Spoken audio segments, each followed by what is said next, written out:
Quelqu'un qui n'a pas d'ustensile pour faire Netilat Yadayim, il se trouve en vacances, il est en promenade, il s'est retrouvé sans keli, sans ustensile, avec lequel il veut faire Netilat Yadayim pour pouvoir manger du pain. Est-ce qu'il a une possibilité de faire Netilat Yadayim directement du robinet? Il est intéressé d'utiliser le robinet pour Netilat Yadayim, ça marche ou ça marche pas? Dans le Shulchan Aruch, Orach Chaim Siman Kuf Nuntet Seif Tet, il parle d'un cas quelqu'un qui a un tonneau. Le tonneau, il est plein d'eau et il a un robinet en bas du tonneau et on ouvre le robinet et de cette manière-là, l'eau, elle coule. Le Shulchan Aruch nous dit qu'il y a une possibilité de faire une Netilat Yadayim en ouvrant le robinet et il faut faire attention d'ouvrir et de fermer le robinet à chaque fois que je trempe ma main, c'est-à-dire on fait une Netilat Yadayim 3 fois pour faire une Netilat Yadayim pour le repas. Alors, on va ouvrir une fois, ça s'appelle une fois. On va fermer le robinet, on va le rouvrir une deuxième fois. Et ça ne suffit, en fait, ça ne suffit pas de déplacer la main et de la remettre sous l'eau, parce qu'il faut qu'il y ait une action de Koach Gavra, que l'eau soit versée avec une force d'un être humain.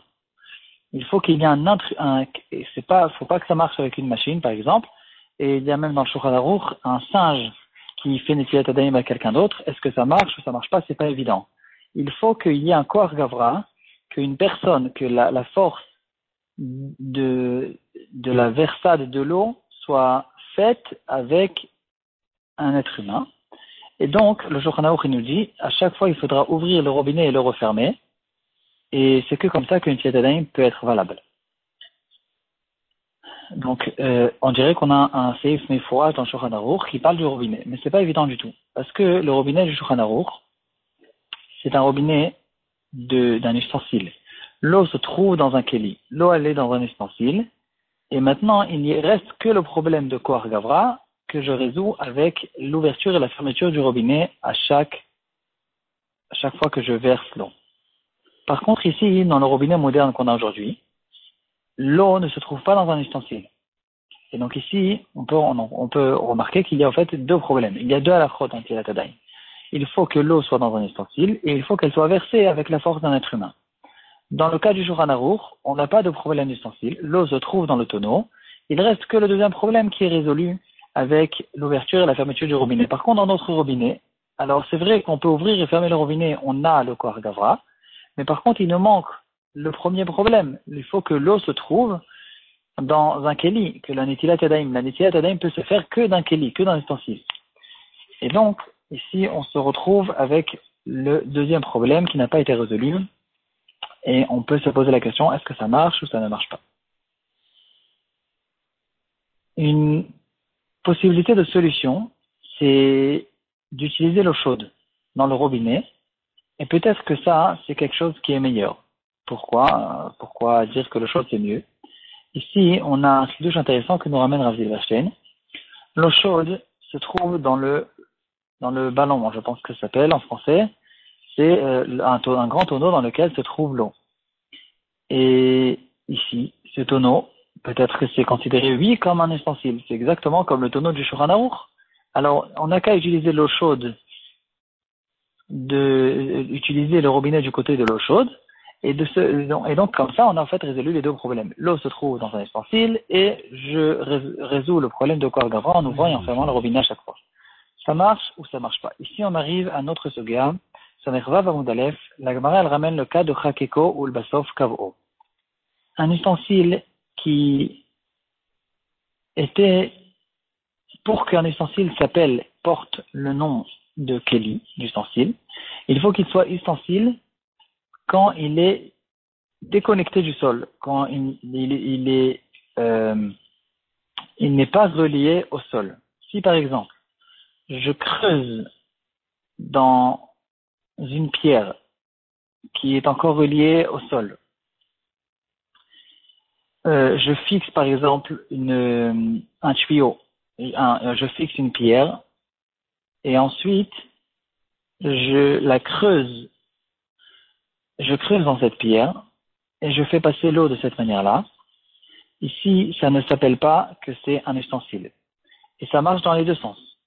On sait que même chez Ovim, de l'eau qui a été puisée dans un ustensile, elle n'est pas saoule pour faire passer le mikvé. Alors comment on fait dans les mikvot aujourd'hui, par exemple? Si on va mettre, par exemple, des tuyaux normaux, on utilise des tuyaux normaux, ici, c'est un gros problème parce que les tuyaux, on les achète tels quels. Ils sont peut-être considérés comme des ustensiles.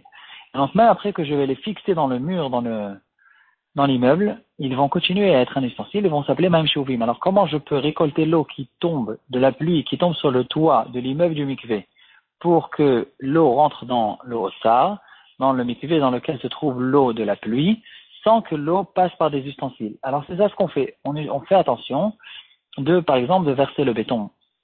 Que depuis le début, cet endroit n'est jamais considéré comme étant un ustensile, et de cette manière-là, c'est cachère. Ou bien, comme nous dit la Gemara, tu fixes, on va dire par exemple dans le cas du béton, ou bien tu fixes une grosse pierre, et c'est qu'ensuite, après qu'elle a été rattachée au bâtiment, c'est que par la suite que tu viens et tu creuses dans cette pierre, et donc dans ce cas-là, elle n'est pas considérée comme un ustensile parce que elle n'a jamais été ustensile quand elle était déconnectée du sol. Ici, dans le cas du ballon aussi, peut-être qu'on rencontre ce problème. Parce que le ballon, on sait tous qu'il y a des tuyaux qui se trouvent en dessous de ce ballon. Et la raison elle est très simple, parce que l'eau, elle est censée descendre, et elle va se vider du ballon, et elle va rentrer dans les tuyaux. Donc les tuyaux, ils sont obligés d'être en dessous. Le tuyau qui va remplir le ballon, il est en haut, et le tuyau qui fait sortir l'eau dans notre robinet, il se trouve en dessous du ballon. Et donc si c'est comme ça, le ballon, quand il a été fixé dans la maison, il n'était pas encore considéré comme étant ustensile, parce que c'est un ustensile qui est percé en dessous. C'est que, après que le ballon, il a été fixé à son endroit, et que plus tard, on est arrivé et on a relié les tuyaux à ce ballon, qui vont être reliés au robinet, c'est qu'à ce moment-là que le ballon, il est devenu cli. Et donc peut-être que ce ballon n'est pas considéré comme un cli parce que c'est comme Chakeko ou le Basof Kav'o. Il a d'abord été, au contraire, donc il n'a jamais été ustensile quand il était déconnecté du sol. Et donc, même pour utiliser l'eau chaude, c'est pas du tout évident et c'est une grosse question dans les poskim. Il y a tout un inyan sur le psak du Rama. Le Rama dans le Shulchan Aruch Orachaim Siman Kuf Nun Tet Seif Zayin, il dit En litol yadav motan avanim akvuin akotel. On ne peut pas faire une tilatadaim des pierres qui sont reliées au mur et qu'après qui ont été reliées, on a creusé dans ces pierres pour les rendre comme des ustensiles, parce que c'est pas considéré comme des ustensiles. Ça s'appelle pas des ustensiles, donc on ne peut pas faire un tilatadaim parce qu'elles n'ont jamais été ustensiles quand elles sont déconnectées du mur. Et donc, c'est pas évident non plus. Donc, il faudra faire attention que quand on fait une tilatadaim, on fait une tilatadaim vraiment d'un keli, un vrai keli. On essaie d'amener un verre qui peut nous servir comme une tilatadaim parce que de faire une tilatadaim du robinet, ça ne peut pas marcher. Un grand chidouche que nous ramène Rav Bashlen, avec ça on va finir.